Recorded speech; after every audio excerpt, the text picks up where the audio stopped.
গরম। কি সোহেল, কোক দেবো নাকি একটা? না বাবলু ভাই, এই জিনিস এখন আর খাচ্ছি না। কেন, কি হইলো আবার? শোনেন নাই, এটা তো ওই জায়গা।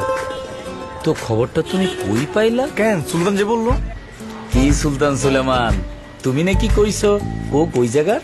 হ, বাসার তো আমার তাই দেখাইলো। সোহেল বলে সুলতান, সুলতান বলে বাসার, আর বাসার বলে আকাশে দেখছিলাম।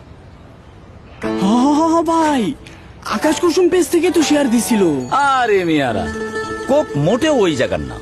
138 বছর ধরে 190টা দেশে লোকে কোক খায়। তুরস্কে খায়, স্পেনে খায়, দুবাইতে খায়, আর ফিলিস্তিনে তো কোকের ফ্যাক্টরি আছে।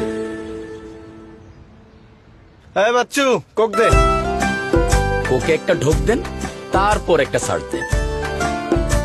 গত 62 বছর ধরে আমাদের আবেগে স্মৃতিতে মিশে আছে কোক। এই তো আমাদের কোক।